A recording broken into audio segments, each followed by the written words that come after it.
ధనుర్మాస వ్రతంలో భాగంగా ఇవాళ మనం అందరం కూడా ఆండాల తల్లి యొక్క అనుగ్రహం చేత ఈ వ్రతములు ఎటువంటి నిర్విఘ్నములు లేకుండా మనం అందరం కూడా 11వ రోజు చేరుకున్నాము. నిన్నటి రోజున వీళ్ళందరూ కూడా కృష్ణుడి యొక్క నామ సంకీర్తనాన్ని వదిలిపెట్టి ఏ నామ సంకీర్తనం చేశారు? ఏమన్నారు? మనత్తుక్కినియాలి, మనసుకు ఆనందాన్ని కలిగించేటువంటి రాముడి యొక్క నామ సంకీర్తనం చేశారు. నిన్నటి మేల్కొల్పినటువంటి ఆల్వార్లు ఎవరు? తొండరడిపొడి ఆళ్వార్. ఆయన ఏ అంశగా అవతరించారు? వనమాల అంశగా అవతరించారు నిన్నటి రోజున ఆళ్వార్లు. అయితే ఆ తొండరడిపొడి ఆళ్వార్ స్వరూపంగా ఉండేటువంటి గోపిక కూడా వచ్చి గోష్ఠిలో చేరి ఇవాళ ఏ గోపికలు మేల్కొల్పుతున్నారో వీళ్ళందరూ కూడా లోపల ఉండేటువంటి గోపికలు ఎట్లా ఉంటారో బయట ఉండేటువంటి గోపికలందరూ కూడా లక్ష్మణ స్వామి లాంటి వాళ్ళు ఉన్నారు. ఆ లోపల నిద్రించేటువంటి గోపికలందరూ కూడా భరతుడు లాంటి వాళ్ళు. అంటే రామచంద్ర స్వామి రావణ సంహారం పూర్తయిన తర్వాత అయోధ్య నగరానికి వచ్చి పట్టాభిషేకం చేసుకునే సమయంలో ఒక యువరాజు కూడా ఉండాలి రాజు పక్కన. అయితే యువరాజుగా ఉండాలంటే ముందు రాముడు 14 సంవత్సరాలు లక్ష్మణుడు పక్కనే ఉన్నాడు కనుక ముందుగా లక్ష్మణుడు రా అన్నాడు. యువరాజు పట్టాభిషేకం నేను చేస్తానంటే కిరీటం నీ పైన పెడతానంటే వద్దు వద్దు స్వామి, ఒకవేళ నేను యువరాజునవుతే నా భవనం నీ భవనం దూరంగా ఉంటుంది కనుక ప్రతిరోజు నేను నీ పక్కనే ఉండాలి, నీ సేవలు చేస్తూనే ఉండాలి, నాకు స్వర్గం వద్దు మోక్షం వద్దు, నువ్వు ఎక్కడికి వెళ్తే అక్కడే అదే కావాలంటాడు లక్ష్మణస్వామి. అదే భరతుడైతే భరతుడిని పిలిచి భరత నేను కూర్చోవాలంటే కూర్చున్నాడు, కిరీటం పెట్టించుకున్నాడు.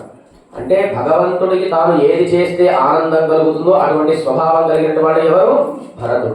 కానీ లక్ష్మణస్వామి ఎప్పుడూ స్వామి సేవ చేస్తూనే ఉండాలని చెప్పి లోపల బయట ఉండేటువంటి గోపికలు ఎప్పుడు కృష్ణుడిని చూడాలి చూడాలి చూడాలని కలగాలి. కానీ లోపల ఉండేటువంటి గోపిక ఆ రాముడు అయోధ్యానగరంలో లేకపోయినప్పటికీ కూడా ఆ రామచంద్ర స్వామి యొక్క పాదాలని ఆశ్రయించి పాదములే రాముడిలాగా భావించి కైంకర్యం చేసి రాముడి యొక్క గుణానుభవాన్ని పొందిన వారు ఎవరు? భరతుడు. అటువంటి విధంగా లోపల ఉండేటువంటి గోపికలందరూ కూడా కృష్ణుడి యొక్క ఆ సౌందర్యాన్ని అనుభవిస్తూ ఏకాంతంగా ఉపాధి నిష్ట కలిగి వారందరూ కూడా నిరీక్షిస్తున్నారు. ఇవాటి గోపిక యొక్క సౌందర్యం ఎటువంటిదంటే అందమైన నేత్ర సౌందర్యం కలిగినది. ఈ నేత్రములకి కన్ను అని పేరు. కన్ను ఏం చేస్తుంది? జ్ఞానాన్ని ఇస్తుంది. సుందరకాండలో వాల్మీకి మహర్షి ఆంజనేయ స్వామి కూడా సుచక్షు అంటాడు. అంటే సుచక్షు అంటే మంచి నేత్రములు కలిగిన వాడు. అంటే మంచి నేత్రములు కలిగిన వాడు అంటే లంకానగరం అంతా సౌందర్యంగా ఉంది వర్ణించాలా? కాదు, అది ఎప్పుడు సీతా దర్శనం కలుగుతుందో అప్పుడు సుచక్షు. కనుక ఇవాళ ఉండేటువంటి గోపికకి మంచి నేత్ర సౌందర్యం కలిగినది అంటున్నారు. అయితే నిన్నటి రోజున వీళ్ళందరూ కూడా కృష్ణుడు నామ సంకీర్తనాన్ని వదిలేసి రామనామ సంకీర్తనం చేసినట్టే పెద్ద పోట్లాట తయారైందనమాట. మనం ఇప్పుడు కృష్ణుడి కోసం వ్రతం చేస్తుంటే మీరు కృష్ణనామ సంకీర్తన వదిలిపెట్టి రాముడి యొక్క నామ సంకీర్తనం చేయడం చెప్పి ఆ 5 లక్షల మంది గోపికలు 2 విభాగాలుగా విడిపోయారనమాట. ఒకరేమో కృష్ణుడి తరఫున, ఇంకొకరేమో రాముడి తరఫున. ఎవరు గొప్ప, ఎవరు నామ సంకీర్తనం చేయాలని చెప్పి ముందుగా రాముడి యొక్క నామ సంకీర్తనం చేసేవారు అంటున్నారు. మా రాముడికి ఏ పేరు? పుంసాం మోహన రూపుడు, దృష్టి చిత్తాపహారుడు అని చెప్పి అంటున్నాడు. అయితే మీ రాముడి యొక్క సౌందర్యం ఎట్లా తెలిసింది? రామాలయాలు కడితే అందరికీ తెలిసింది రాముడు గొప్పవాడని చెప్పి. ఆ రామాలయాలు కట్టడానికి కారణం ఎవరు? వాల్మీకి మహర్షి. ఆయన రామాయణం రాస్తే రాముడు ఎంత గొప్పవాడో తెలిసింది కనుక ఎవరో రాస్తే గొప్పతనం తెలిసేది రాముడి. కనుక ఆయన పుంసామోహన రూపుడు అయినప్పటికీ కూడా వాల్మీకి మహర్షి చెప్తే అందంగా ఉన్నాడని చెప్పి మనందరికీ తెలిసింది. కానీ మా కృష్ణుడు ఎప్పుడు అరణ్యానికి వెళ్ళినా, అడవికి వెళ్ళినా, పశువుల్ని మేపడానికి వెళ్ళినప్పుడు అక్కడ ఉండేటువంటి ఋషులు ముళ్ళు అందరూ కూడా యజ్ఞం చేసేవాళ్ళు, యజ్ఞం ఆపేసేవాళ్ళు అన్నమాట. హోమం చేసేవాళ్ళు, జపం చేసేవాళ్ళు, జపమాలను ఆపేసేవాళ్ళు. అంత సౌందర్యంగా ఉండేటువంటి వారు కృష్ణస్వామి అని చెప్పి అంటున్నారు. అంతేకాకుండా సుయోధనుడు ఒక రాయభారాన్ని ఏర్పాటు చేశాడు మహాభారత సమయంలో. ఆయన ఏర్పాటు చేసి అందరికీ చెప్పాడనమాట, ఉండే రాజ్యంలో ఉండే అందరికీ కూడా మన శత్రుపక్షం నుంచి కృష్ణుడు వస్తున్నాడు పాండవుల తరఫున. కృష్ణుడు వస్తే ఎవరు కూడా నిల్చోవద్దు, అందరూ కూడా కూర్చొనే ఉండండి. ఎవరు? సుయోధనుడు చెప్తారు. అంతే మంత్రవర్గానికి అంతా కూడా. ఒకసారి కృష్ణుడు రాగానే ఈ అందరి చుట్టూ అందరూ కూడా లేచేశారనమాట. ఒకసారి స్వామికి నమస్కారం చేశారు. అప్పుడు సుయోధనుడు అంటాడు, నేను నిన్న చెప్పాను కదా మీకు లేవద్దని చెప్పి, స్వామి ఒకసారి మీరు చూడండి, మీరు కూడా నిల్చోనే ఉన్నారు అంటారు. అంటే ఒకసారి కృష్ణుడి ప్రసన్న ఆదిత్య వర్చసం, ఆదిత్యుడు వస్తే ఎట్లా ఉంటుందో అంత వెలిగిపోతున్నాడు. కనుక అంత పుంసాం మోహన రూపుడు మా కృష్ణుడే వీళ్ళు అంటున్నారు. మరి ఇంకొక ఆవిడ ఏమంటుంది? ఆ రామచంద్ర స్వామికి పట్టాభిషేకం చేసే సమయంలో దశరథ చక్రవర్తి 60,000 సంవత్సరాలు కలిగిన ఆయన వాడు కూడా రాముడిని చూస్తే ఈయన కూడా ఎవరలాగా మారిపోయేవాడు అనమాట. అంత పుంసామోహన రూపుడు మా రాముడు అని చెప్పి వీళ్ళు అంటున్నారు. అయితే ఇంకొకటి ఈ కృష్ణ పక్షం తరఫున ఉండేవారు అంటున్నారు, మీరు రాముడికి అసలు దయాగుణమే లేదండి. శూర్పణగా వచ్చింది, ఏదో మోహించింది, ఏదో చెప్పి పంపించాలి కానీ ముక్కు చెవులు కోయడం ఏంటండి? అదే మా కృష్ణుడు చూడండి, ఎవరు వచ్చినా మోహించేవాడు, 16,000 మంది భార్యలు మా కృష్ణుడికి అని అంటున్నారు. అంతేకాకుండా విభీషణుడు వస్తాడు రంగానగరం నుండి, అంతసేపు అరగంట సేపు ఆయన ఆకాశంలో నిలబెట్టారు, కింద అందరితో చర్చిస్తున్నారు, వాళ్ళు తీసుకుంటారా తీసుకోరో నిర్ణయించారు. ఇంత దయాస్వరూపం లేనటువంటి వారిని రాముడు అంటున్నాడు. కానీ మా కృష్ణుడు అందరితో కొట్టించుకున్నాడు, తిట్టించుకున్నాడు, బుద్ధించుకున్నాడు, మాలో కలిసి ఉన్నాడు, మా ఇంగిలి తిన్నాడు, మాతో ఉన్నాడని చెప్పి వీళ్ళు అంటున్నారు. అటువంటి దయాస్వరూపం మా రాముడి మా కృష్ణుడే అంటున్నారు. అంతేకాకుండా మా కృష్ణుడు ఎంత గొప్పవాడంటే దూతగా వెళ్ళాడండి, పాండవ దూతగా. రాముడు వెళ్ళాడు ఎక్కడైనా, ఆయన చక్రవర్తి కుమారుడు. అయితే ఆయన ఎందుకు వెళ్ళాలని, ఆయనకు అంత అవసరం లేదేరు త్రేతాయుగంలో. ఆయన చక్రవర్తి కుమారుడు కనుక ఆయన ఎప్పుడు దూతగా వెళ్ళేసిన అవసరం లేదు. కానీ మా కృష్ణుడు దూతగా వెళ్ళాడు. దూతగా వెళ్ళడమే కదా, అర్జునుడి చేత తన్నించుకున్నాడు. ఆ రథం నడిపేటప్పుడు ఆ పైన ఉండేవాడు ఎట్లా చెప్తే అట్లా నడవాలి కనుక మనం స్టీరింగ్ ఎట్లా చెప్తే అట్లా కారు తిరుగుతుంది కదా. ఆ అర్జునుడు కుడి కాలుతో కృష్ణుడు తొక్కితే కుడివైపు తిరిగేవాడు, ఎడమ కాలుతో తొక్కి ఎడమవైపు తిరిగేవాడు. అట్లా మా పాండవ దూతగా వెళ్ళి అర్జునుడితో తొక్కించుకున్నాడు అని చెప్పి ఎంత దయాస్వరూపుడు అంటున్నారు. ఇట్లా పెద్ద కోలాహలం మొదలైన మీరు గొప్ప మారు గొప్ప. కానీ అందులో కావాలంటే ఇద్దరు గొప్ప వాళ్ళే. ఎందుకు ఎట్లా అంటే ఇద్దరి పేర్లు వేరైనప్పటికీ ఆయన ఏకో నారాయణ, నారాయణ స్వరూపమే. పేర్లు వేరు, అవతారాలు వేరు, యుగాలు వేరు, కానీ వాళ్ళందరూ కూడా ఏకో నారాయణ కనుక సాక్షాత్ శ్రీమన్నారాయణుడే ఈ సంహారం పరిత్రాణాయ సాధూనాం వినాశాయ చతుష్కృతాం ధర్మ సంస్థాపనార్థం కొరకు ఒక్కొక్క యుగంలో ఒక్కొక్క అవతారాన్ని ఎత్తారు. అంతేకాకుండా రాముడు కూడా రాక్షసుడికి మోక్షం ఇచ్చాడు, కృష్ణుడు కూడా మోక్షం ఇచ్చాడు. ఎవరికి ఇచ్చాడు? ఎంతో మంది ఆ మారీచుడికి మోక్షం ఇచ్చాడు చంపిన వెంటనే. కృష్ణుడు కుచేరుడికి ఇచ్చాడు, ఘంటాకరుడికి ఇచ్చాడు. ఇట్లా ఇద్దరు కూడా శత్రు సంహారం కోసమే ఈ లోకంలో అవతరించారు కనుక ఇద్దరు కూడా ఒకటే అని చెప్పి నిర్ణయించుకున్నారు అన్నమాట. అంతేకాకుండా రాముడు ఏ నదీ తీరంలో అవతరించాడు? సరయూ నదీ ప్రాంతంలో అవతరించాడు. కృష్ణుడు యమునా నది ప్రాంతంలో అవతరించాడు. కానీ రాముడు ఎప్పుడూ సరయూ నదిలో స్నానం చేసేవాడు కాదంట. ఎప్పుడూ రాజ్యంలో ఉండేవాడు, వేడి నీళ్ళ స్నానమే చేసేవాడు. ఎప్పుడో సంవత్సరంలో పండగ పబ్బం వస్తే ఒకసారి సరయూ నదిలో స్నానం చేసేవాడు. కానీ కృష్ణుడు అసలు ఇంట్లోనే ఉండేవాడు, ఎప్పుడు యమునా నది తీరంలోనే ఉండేవాడు. కనుక ఇద్దరు కూడా గొప్ప అని చెప్పి వాళ్ళందరూ కూడా అనుకుంటున్నారు. అయితే వాళ్ళు అంటున్నారు, మీ రాముడు ఏం పేరండి? పితృవాక్ పరిపాలకుడు అని పేరు అని ఒక ఆవిడ అంటుంది. అయితే రాముడికి పితృవాక్ పరిపాలకుడు ఎప్పుడయ్యాడు? ఆయన పుట్టిన తర్వాత 12 సంవత్సరాల వయసు వచ్చిన తర్వాత, విశ్వామిత్ర మహర్షి వచ్చిన తర్వాత, అస్త్రశస్త్ర విద్యలన్నీ నేర్చిన తర్వాత ఆ తండ్రి చెప్తే అడవికి వెళ్ళాడు. కానీ మా కృష్ణుడు అవతరించాడు అంటే రాముడు 12 సంవత్సరాల వయసు వచ్చిన తర్వాత తండ్రి మాట ఉన్నాడు. మరి కృష్ణ పరమాత్మ ఆయన పుట్టాడు, వెంటనే శంఖచక్ర గదాది చతుర్భుజాలు వచ్చాయి. అప్పుడు వసుదేవుడు ఏమంటాడు? కృష్ణ నీ యొక్క ఆయుధాలని కూడా ఉపసంహరించుకో అంటాడు. అప్పుడు కృష్ణుడు చిన్న పిల్లవాడు. అయితే మీ రాముడు తండ్రి మాట 12 ఏళ్ల వయసులో విన్నాడు. కానీ మా కృష్ణుడు పుట్టిన వెంటనే తండ్రి మాట విన్నాడు, తండ్రి సంఖ్యని విడిపించాడు కనుక మా కృష్ణుడే గొప్ప అని వీళ్ళు అంటున్నారు. అంతేకాకుండా రాముడికి కూడా అసలు రాముడే కృష్ణుడుగా అవతరించాలని చెప్పి చివరికి వీరు నిర్ణయించుకున్నారు. రాముడికి మనసులో ఒక బాధ ఉండేది. మనం ఒక 4-5 పాశురాల కింద చెప్పుకున్నాం. చిరుక కోరిక ఉండేది, ఆమె కౌసల్య ఆస్థానంలో పాయసాన్ని నివేదన చేస్తే పిల్లి వచ్చి కొరిగేదని చెప్పి కథ చెప్పుకున్నాం కదా. అయితే రాముడికి బాధ ఉండేదన్నమాట. ఆ గోరువంక చేసిన సహాయం మా తల్లికి నేను చేయలేకపోయాను అని చెప్పి తల్లి యొక్క సహాయం చేయడానికి మరలా కృష్ణుడుగా అవతరించాడు దేవకి గర్భములు. ఎట్లా అంటే వసుదేవుడికి దేవకికి కృష్ణుడు పుట్టక ముందు 6 గర్భములు వచ్చిపోయాయి అన్నమాట. 6 సంతానం కలిగిపోయాయి. ఎవరు చంపేశారంటే కంసుడు చంపేశాడు. అయితే వసుదేవకి అంటుంది కృష్ణ పరమాత్మని, నీవు ఎంతో గొప్ప గొప్ప సంహారాలు చేశావు, గణితా సామర్థ్యం కలిగిన వాడు కదా.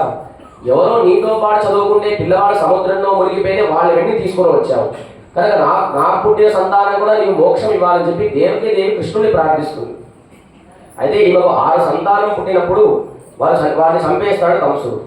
వారు మరలా మరీచి మహర్షికి సంతానంగా పుడతారు. ఆ పుట్టిన 6 సంతానం బ్రహ్మలోకానికి వెళ్తారు. బ్రహ్మలోకానికి వెళ్ళి ఆ బ్రహ్మ తపస్సు చేసుకుంటే బ్రహ్మని నిందిస్తాడు. ఎవరు? ఈ మరీచి మహర్షి పుట్టిన 6 కుమారులు. పుట్టిన వెంటనే బ్రహ్మ వారికి శపిస్తాడనమాట, మీరు మరలా అసుర యోనిలో పుట్టుగా అని చెప్పి ఈ మరీచి మహర్షికి పుట్టిన 6 సంతానాన్ని బ్రహ్మ శపిస్తాడు. వారు మరలా అసుర యోనిలో పుట్టేటువంటి యోగం కాలనేమి అనేటువంటి రాక్షసుడి యొక్క గర్భంలో మరలా వారు పుడతారు. అలా పుట్టిన తర్వాత వారి యొక్క తండ్రి కంసుడుగా వసుదేవుడిగా వారిని చంపిన తర్వాత మరలా వీరు కింద పాతాళ లోకానికి వెళ్తాడు, బలిచక్రవర్తి ఉండేటువంటి లోకానికి. ఆ లోకానికి కృష్ణ పరమాత్మ వెళ్ళి బలిచక్రవర్తితో మాట్లాడి ఆ పిల్లవాడు చనిపోయినప్పుడు ఏ వయసులో ఉన్నారో అదే వయసులో నాకు కావాలని చెప్పి కృష్ణుడు బలిచక్రవర్తిని ప్రార్థించినప్పుడు ఆ బలిచక్రవర్తి దగ్గర నుంచి ఆ పిల్లల్ని తీసుకొని వెళ్ళి ఆ దేవకికి ఇచ్చిన తర్వాత పాలు తాపిన తర్వాత మోక్షం వస్తుంది. కనుక తల్లి యొక్క కోరికను తీర్చినటువంటి కృష్ణ పరమాత్మనే గొప్పవాడు అని చెప్పి రాముడు కృష్ణుడుగా అవతరించాడని చెప్పి వీళ్ళందరూ కూడా అనుకుంటారు. అయితే అందరూ కూడా సరే ఇద్దరే నామ సంకీర్తన చేద్దాము. అయితే అందులో ఒక ఆవిడ అంటుందన్నమాట, యశోదాదేవి కృష్ణుడిని పడుకోబెట్టినప్పుడు ఆమె కృష్ణుడికి రామకథ చెప్పేదంట. ఆమె చెప్తున్నప్పుడు కృష్ణుడు ఊ ఊ ఊ అనేవాడు అనమాట. రాముడు దశరథ చక్రవర్తి కుమారుడు, సీతాదేవితో పెళ్ళయింది ఊ అనేవాడు అనమాట. తర్వాత తండ్రి యొక్క మాట కోసమే అరణ్యానికి వెళ్ళాడు ఊ అంటుంది. తర్వాత రావణాసురుడు వచ్చాడు, సీతాదేవిని అపహరించాడంటే లక్ష్మణ లక్ష్మణ లక్ష్మణ అని కృష్ణుడు లేచి అనేవాడు అనమాట. ఎందుకు ఒక్కసారి కృష్ణుడు రామావతారంలో వెళ్ళిపోయాడు. మరి రాముడు లక్ష్మణ లక్ష్మణ అనాల్సిన అవసరం ఏమిటంటే రాముడు ఎప్పుడు బాణం పట్టుకునేవాడు కాదండి. ఆయన వెనకాల ఉండే లక్ష్మణ స్వామి బాణం పట్టుకునేవాడు, ఎప్పుడు అవసరం వస్తే బాణం ఇచ్చేవాడు అన్నమాట. కనుక ఆ కృష్ణుడే రాముడే కృష్ణుడుగా అవతరించి మనం అనుగ్రహించడానికి వచ్చారని చెప్పి వీరు చివరిగా ఇద్దరు నామ సంకీర్తన చేద్దాం. ఇప్పుడు మరలా కాదా ఎవరి నామం చెప్పాలి, ముందు కృష్ణుడు చెప్పాలా రాముడు చెప్పాలా? కానీ ఇప్పుడు మనం కృష్ణుడి కోసం వ్రతం చేస్తున్నాం కనుక ముందుగా కృష్ణుడు యొక్క నామ సంకీర్తన చేద్దాం, తర్వాత రాముడిని కూడా కీర్తిద్దామని చెప్పి ఇవాళ లోపల ఉండేటువంటి గోపికలు వీళ్ళందరూ కూడా మేలుకొల్పుతున్నారు. పుల్లిన్వాయ్ కీండాలై పొల్లావరక్కలై కిల్లి కలైందాలై కీర్తిమై పాడిపోయ్ అని చెప్పి వీరు బకాసుర యొక్క బకాసుర వధని వివరిస్తున్నారు ఈ బయట ఉండేటువంటి గోపికలు. శకటాసుర భంజనాయన అని కృష్ణుడికి అష్టోత్తర శతనామార్చనలో పేరు. ఆ లోపల ఉండేటువంటి గోపికకి ఏ యొక్క వధను వివరిస్తున్నారు? శకటాసుర భంజనం యొక్క కథను వివరిస్తున్నారు. అయితే శకటం అంటే ఒక కొంగ రూపంలో కృష్ణుడి పైకి ఒక రాక్షసుడు వచ్చాడనమాట. అప్పుడు పైనుంచి బ్రహ్మగా నారద మహాముని చూస్తున్నాడు. అయితే ఆ కొంగ ఏం చేస్తుంది? కృష్ణుడిని మింగేస్తుంది. ఆ బకాసురుడు వచ్చిన వెంటనే కృష్ణుడిని పట్టుకొని చిన్నపిల్లవాడిలాగా ఉంటాడు కదా, వెంటనే కొంగ మింగేస్తుంది అనమాట. మింగేస్తే నారదుడు అంటాడు, ఈ సృష్టిని సృష్టించిన వాడే ఆయన, అటువంటి ఆయననే మింగేశాడంటే ఇక సృష్టి లేదు అని చెప్పి నారదుడు అనుకుంటాడు. ఒక్కసారి లోపల వెళ్ళిన వెంటనే ఆ కొంగకి బాగా లోపల మంట కలుగుతుంది. లోపల ఉండే కృష్ణుడిని బయటికి తోసేస్తుంది అనమాట. అప్పుడు కృష్ణుడు ఏం చేస్తాడు? గట్టిగా దాని యొక్క మూతిని ఎడమ పాదంతో గట్టిగా తొక్కి కుడి చేతితో దాని పైగా వేస్తాడు అనమాట. అట్లా బకాసురుని వధించిన కృష్ణుడి గురించి కీర్తిస్తున్నారు అని కృష్ణపక్షం వైపు ఉండేవాళ్ళు అంటున్నారు. అయితే రాముడి తరఫున ఉండేవాళ్ళు అంటున్నారు, ఏదో పెద్ద సంహారం చేసేవాడి పేరు చెప్పుకోవాలి, కానీ కొంగని చంపాడు కాకిని చంపాడని చెప్పుకోవడం ఏంటి అని వీళ్ళు అంటున్నారు. అంటే మా కృష్ణుడు కాకిని చంపినా కొంగను చంపినా దేని చంపినా ఎవరి కోసం చంపాడు? ఆయన కోసం చంపలేదు, మన అందరినీ అనుగ్రహించడానికి మన పైన ప్రీతి చేత చంపాడు అని చెప్పి అంటున్నారు అనమాట.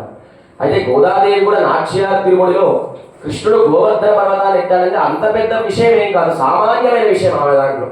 కృష్ణుడు గోవర్ధన పర్వతం ఎత్తే చాలా గొప్ప, చిన్న పిల్లవాడు అంత పెద్ద కొండనెత్తి అందరినీ రక్షించాడు కదా. కానీ గోదాదేవి అంటే చాలా చిన్న విషయం మా కృష్ణుడు దృష్టిలో. కానీ భక్తుల యొక్క కోరికలు తీర్చి భక్తులకు ఏదైతే ప్రీతి ఉంటుందో ప్రతీది కూడా ఆయనకి గొప్ప విషయమే. కంసుడు ఎంతవాడంటే కంసుడు సామాన్యమైన వాడు కాదు.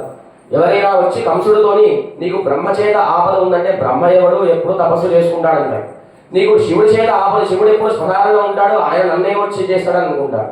నీకు సాక్షాత్తు శ్రీ మహావిష్ణువు చేతులు ఆపద ఉంటే ఆయన ఎప్పుడు లక్ష్మీ అమ్మవారితో ఏకాంతంగా ఉంటాడు, ఆయన వచ్చి నన్ను ఏం చేస్తాడు అనుకునేటువంటి వాడిని కృష్ణుడు సంహరించాడు.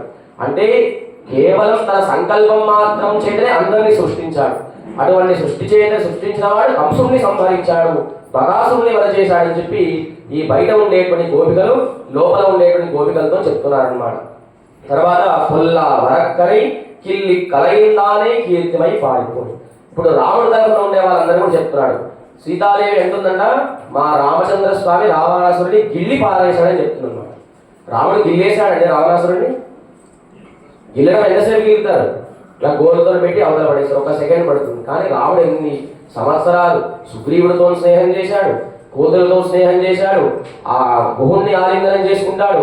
3 రోజులు ఉపవాసం ఉండి సముద్రం ఎదుట ఆ వారధి కడతామని చెప్పి 3 రోజులు ఉపవాసం చేసుకొని చివరికి సముద్రం రాకపోతే కోపంతో బాణాన్ని ప్రయోగిస్తాడు. ఆ బాణాన్ని ప్రయోగించినప్పుడు సముద్రుడు వచ్చి శరణాగతి చేస్తాడు. వెంటనే ఒకసారి బాణాన్ని ప్రయోగిస్తే దాన్ని ఉపయోగించాలి.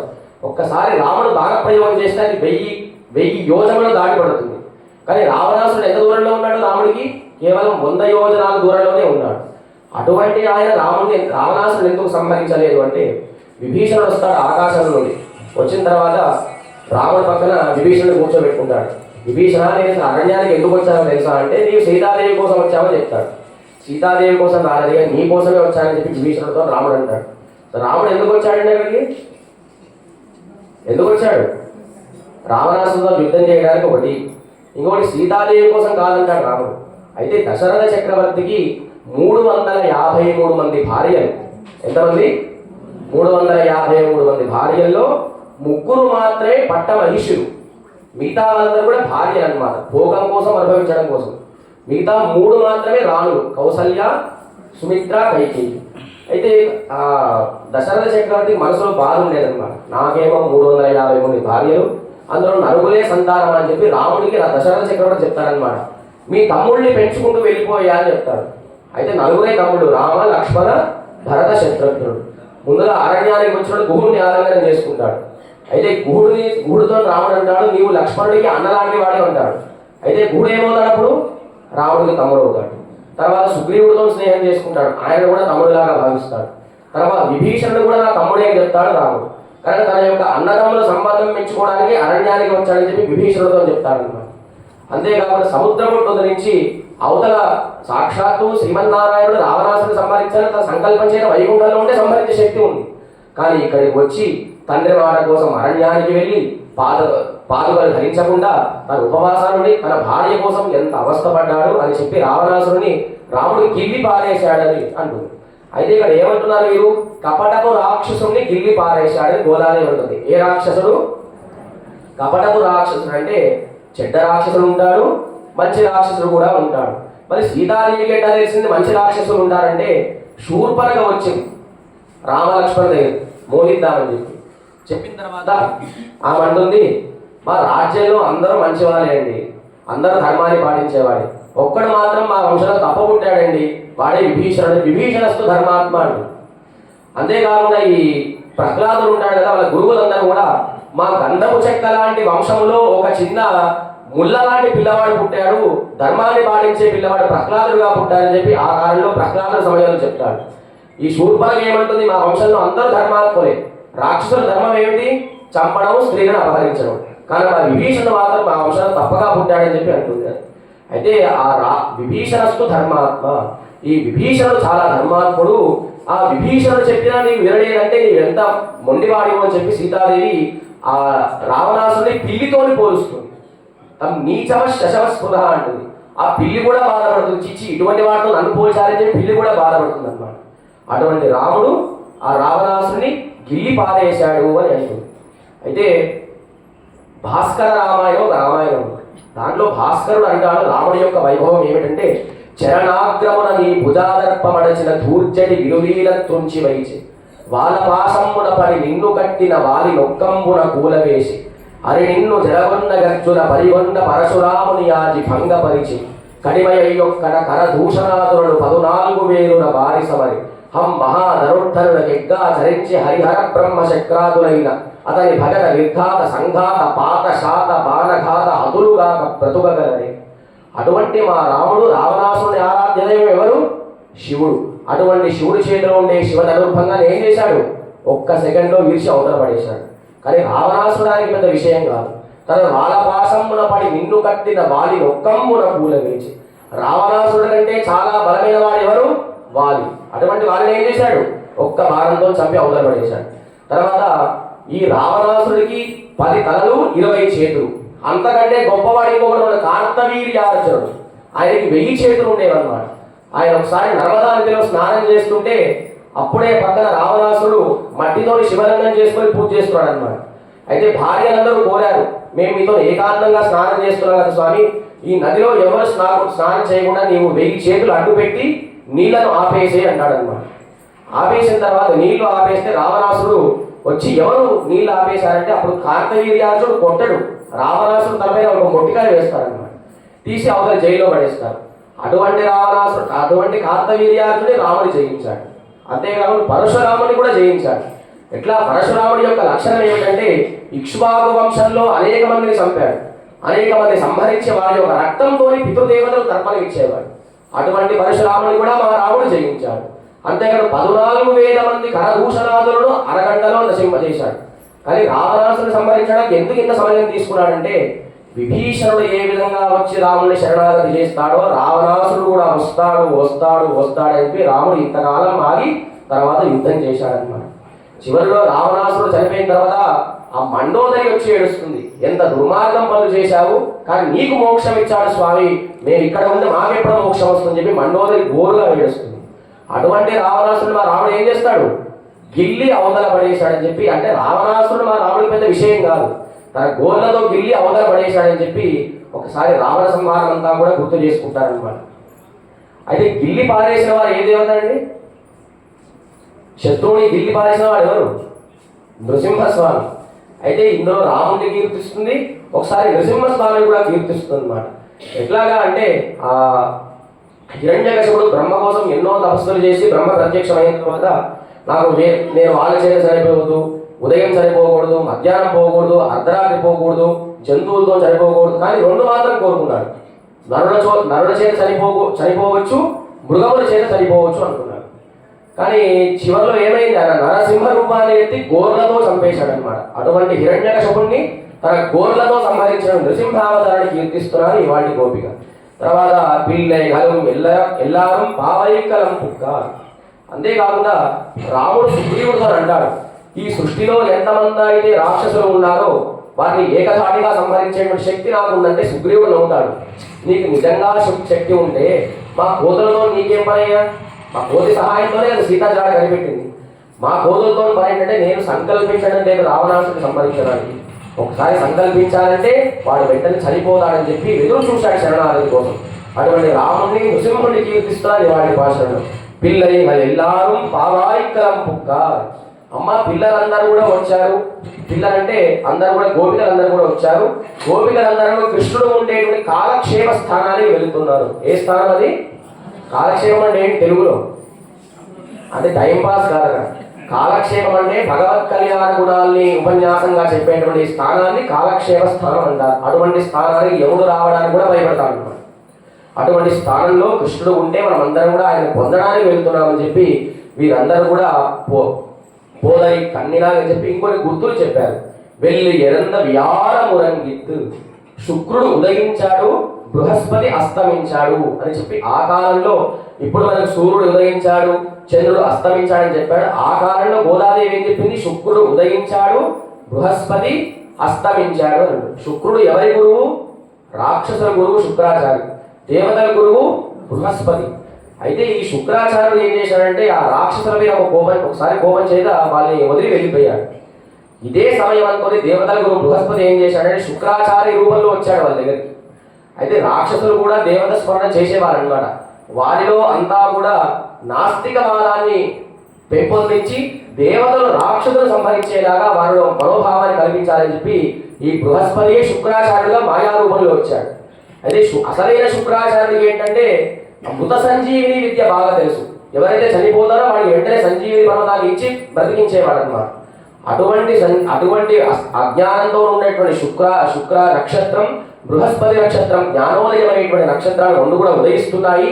నీవు బయటికి రావాలి, ఎందుకంటే కాస్త చీకటి అయ్యి సూర్యోదయం అయిందంటే ఈ గోపికలందరూ కూడా గొల్ల పిల్లలు బంధిస్తారు కనుక నీవు వెంటనే వచ్చినట్లయితే మనం అందరం కూడా స్వామిని ఆశ్రయించవద్దని చెప్పి పోదరి కన్నినాయ్, అందమైన నేత్రములు కలిగిన దాన, విశాలమైన నేత్ర సౌందర్యం కలిగిన దానాన్ని కీర్తిస్తున్నారు. అయితే ఈ గోపిక యొక్క నేత్ర సౌందర్యం ఎటువంటిదంటే తామర పువ్వు కూడా బాగా అసూయ పడింది అనమాట.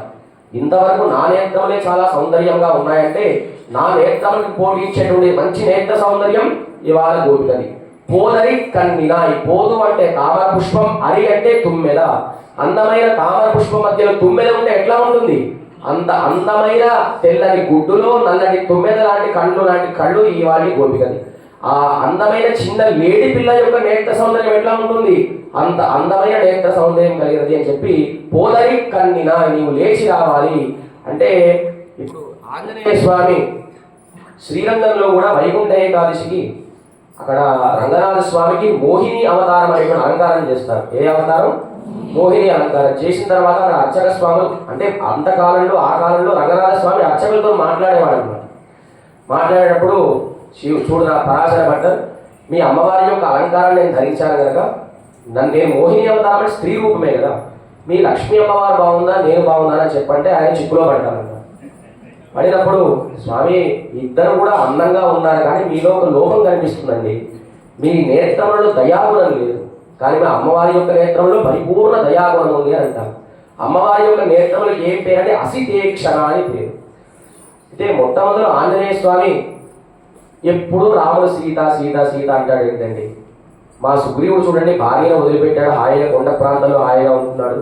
నేనేమో బ్రహ్మచారిని, నేను కూడా హాయిగా ఈయన ఎప్పుడు లేస్తే సీత పడుతుండే సీత, పని బాధ లేదనుకుంటాడు.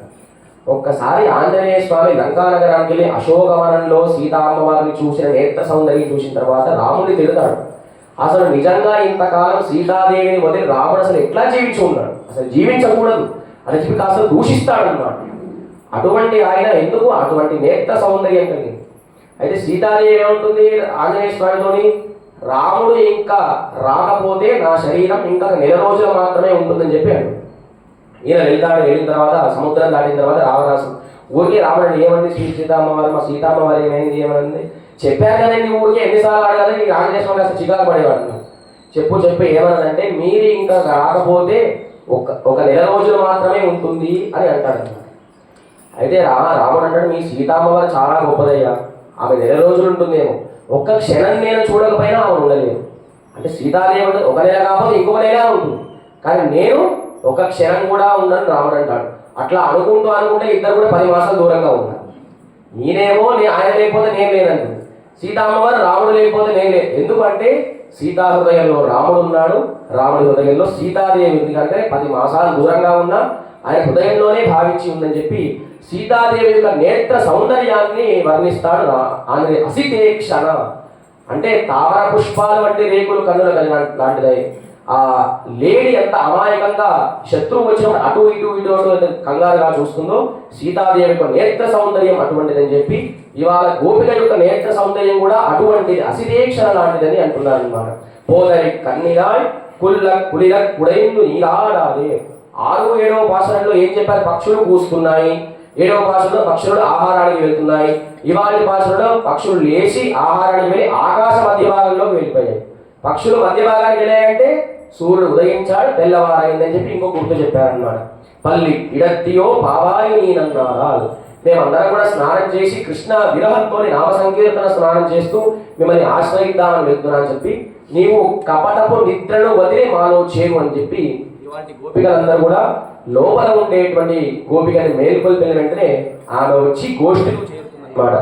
ఇవాళ గోపిక తిరుప్పాలి ఆళ్వార్ల యొక్క స్వరూపం. ఏ ఆళ్వార్లండి? ఆయన స్వామి యొక్క ఎడమ ఈ హృదయంలో శ్రీవత్సం అనే పుట్టుమచ్చ ఉంటుంది. మీరు వెంకటేశ్వర స్వామి క్యాలెండర్ చూస్తే ఇక్కడ ట్రయాంగిల్ షేప్ లో ఉంటుంది అన్నమాట. ఆ శ్రీవత్సమే లక్ష్మీ అమ్మవారు అన్నమాట. శ్రీవత్సం అనేటువంటి పుట్టుమచ్చలకు అంశంగా ఎవరు అవతరించారు? తిరుప్పానాళ్వార్. ఆయన ఆ కాలంలో ఒక తక్కువ వర్ణంలో జన్మించాడు అన్నమాట. పూర్వకాలంలో అటువంటి వారికి ఆలయ ప్రవేశం ఉండేది కాదు కదా. అయితే తిరుప్పానాళ్వారు ఏం చేసేవారంటే ఆయన చేతిలో వీణ ఉంటుంది చూడండి. ఆయన వీణ పట్టుకొని రంగనాథ స్వామిని కీర్తించేవాడు అన్నమాట. ఇలా కీర్తిస్తుంటే ఒక రోజు ఆయన మెట్ల పైన కూర్చొని ఆ తన్మయత్వంలో మైమరిచిపోయాడు. ఆయన రంగనాథ స్వామి స్తోత్రాన్ని చేస్తూ ఇంతవరకు మళ్ళీ రంగనాథ స్వామిని ఎప్పుడు చూడలేదు, ఆలయంలోకి ప్రవేశించలేదన్నమాట. అయితే అక్కడ ఆలయ అర్చకులు ఏం చేశారంటే అప్పుడే ఆ స్వామికి అభిషేకం పూర్తయింది. అభిషేకం పూర్తయిన తర్వాత కావేరీ తీర్థం తీసుకెళ్దామని బిందెలు పట్టుకొని వెళ్తున్నారు. వీరు వెళ్లే సమయంలో ఈ తిరుప్పానాళ్వార్ అడ్డు ఉన్నాడు. అడ్డు ఉంటే గట్టిగా పిలిచినా కూడా ఇక పలకలేదు. ఎందుకంటే రంగనాథ స్వామి మనసులో భావిస్తూ నామ సంకీర్తన చేశాడు. వెంటనే ఆ అర్చకులు ఏం చేశాడో ఒక రాయి తీసి గట్టిగా కొడతారనమాట తిరుప్పానాళ్వార్. కొట్టిన వెంటనే అయ్యో అపచారం అని చెప్పి తిరుప్పానాళ్వార్ కళ్ళు తెరిచి పక్కన వెళ్ళిపోతాడు. రాయి కొడితే ఏమవుతుంది, ఇక్కడ తలకి రక్తం వస్తుంది అన్నమాట.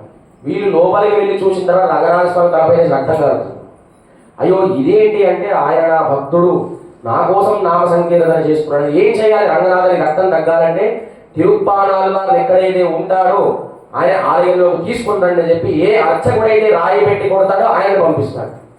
అయితే ఈయన వెళ్ళిన తర్వాత ఆయన అంటే నేను రానండి, నేను వస్తే మీరంతా ఆలయం శుద్ధి చేస్తారు, కడిగేస్తారు, నన్ను కొడతారంటే నా పాదం ఆలయంలో మోపని చెప్పి ఆయన అంటాడు తిరుప్పానాళ్వార్. మీరు మోపనవసరం లేదు, నా భుజాలపై మోసుకొని వెళ్తారంటాడు. ఒకసారి తిరుప్పానాళ్వార్ని ఆ ప్రధాన అర్చకుడు మోసుకొని వెళ్ళిన తర్వాత లోపలికి వెళ్ళిన వెంటనే ఆయనకి వెన్న వాసన వచ్చిందంట తిరుప్పానాళ్వార్కి. ఎందుకంటే కృష్ణుడే రంగనాథుడుగా అవతరించాడు. ఆ వెన్న వాసన వచ్చేసరికి ఒక్కసారి ఇవాళ పోదరి కన్నినా అన్నారు కదా, ఒక్కసారి ఆ రంగనాథ స్వామి యొక్క నేత్రం యొక్క సౌందర్యం చూసిన వెంటనే పాదాలు ఐక్యమైపోయాయి. అటువంటి నేత్ర సౌందర్యం కలిగిన గోపికని తిరుప్పాణి ఆళ్వార్ల స్వరూపంగా ఇవాళ మేలుకొల్పారు. ఏ ఆళ్వార్లు? తిరుప్పాణాలు. వారు ఏ అంశగా అవతరించాడు? శ్రీవత్సము అనేటువంటి లక్ష్మీ అమ్మవారి యొక్క పుట్టుమచ్చ స్వామి ఉదయంలో ఉండేటువంటి శ్రీవత్స అంశగా తాను అవతరించాడు. ఇవాళ ఒక దివ్యక్షేత్రం కుంభకోణం. ఏ క్షేత్రం అండి? కుంభకోణం. అక్కడ ఉండేటువంటి స్వామి పేరు ఆరావముదన్. ఏం స్వామి? ఆయన ఇట్లా పడుకొని రంగనాథ స్వామిగా ఉత్థానరు అంటే పడుకొని లేచిన వెంటనే ఎట్లా లేస్తాడో ఆ రూపంలో ఉంటాడనమాట ఆయన. అందరూ కూడా ఒకసారి నమస్కారం చేస్తూ చెప్పండి. ఓం శ్రీ కుంభకోణ పుర నివాసాయ కోమలవల్లి సమేతాయ శ్రీ అతృప్తామృత రూపాయ నమః. ఓం శ్రీ కుంభకోణపుర నివాసాయ కోమలవల్లి సమేతాయ శ్రీ అతృప్తామృత రూపాయ నమః. అక్కడ ఉండేటువంటి ఉత్సవమూర్తుల పేరు, స్వామి పేరు ఆరావముదన్. అక్కడ తాయారు అంటే ఆ ఉత్సవమూర్తుల అమ్మవారు ఉంటారు. కోమలవల్లి భూదేవిగా ఆ దివ్య క్షేత్రం కుంభకోణంలో ఉంది. ఇవాటి గోపికలందరూ కూడా నిన్నటి రోజున మనత్తుక్కిరి గారి కేవలం రాముడి యొక్క నామ సంకీర్తనం చేశారు. ఇవాటి రోజున కృష్ణనామ రామనామ సంకీర్తనం ఇద్దరు కూడా చేసి ఆ తిరుప్పాణి ఆళ్వార్ల స్వరూపంగా ఉండేటువంటి గోపిక బయటికి వచ్చింది. రేపు ఏ ఆళ్వార్ని మేల్కొల్పుతారో తెలుసుకుందాం. జై శ్రీమన్నారాయణ. తిరుప్పాణి ఆళ్వార్ దివ్య తిరువడిగలే.